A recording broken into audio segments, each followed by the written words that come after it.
Sen de oyna. Oyna eti. Kale sen de oyna Kale. Bu ne Kale? Bu toy mübarek.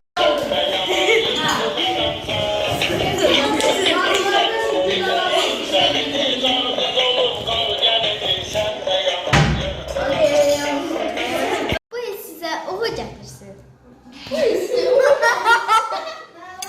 Sağlığı neydi? Can sağlığı neydi? Asun.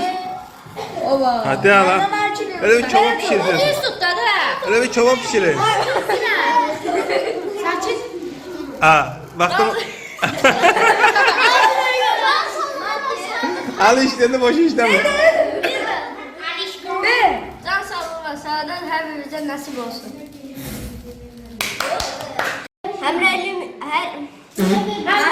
Həmrəyliğimizi her zaman oluyor. Ay Bolat. Kazandı. Amanızı təbrik edirəm. Yedi də hər Ama sonra bir ayağına. Yadımda kalmıyor. Ha. Yo yo al eleme. Al ele. Elema. Yeni yılınız mübarek olsun. Yeni yılınız uğurlu. Olsun. Gözde de koy bana tez bu tarafa. Diyebilir misin? De. Yeni yılınız uğurlu olsun. Ben demiyorum. Demiyorum. Yok. Bayramınız mübarek. Hadi bir dakika tamam. Herkesin yeni Bu yeni yıl sizlere yeni uğurlar getirsin. Derslerinizde size çok uğurlar arzu edirəm. İnşallah qarşıda gələn mənə bir dəfə də qoyayım. Deyin de. Xoş xəbərlərinizlə bizləri hər zaman sevindirəsiniz. Biz də hər zaman sizə baxıb fəxr edək. Yox, cavabla bir dənə təzdən. Səs eləməyin də deməyəcəm.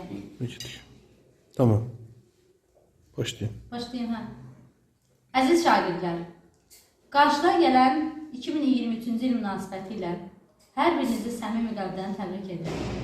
Hər birinizə gözəl günlər, sağlam həyat arzu edirəm. Arzu edirəm ki, hər bir gününüz uğurlu, sevincli keçsin. Üzünüzdə olan bu təbəssüm heç vaxt solmasın. Hər zaman xoş xəbərlərinizlə bizləri sevindirəsiniz. Dərslərinizdə yüksək qiymətlər əldə edəsiniz. Gözəl uğurlar qazanasınız. Yox, cavab mənim. Onu demişsən, atamı görək onu demişsən. Əziz şagirdlər, qarşıdan gələn yeni 2023-cü il münasibəti ilə hər birinizi səmimi qəlbdən təbrik edirəm.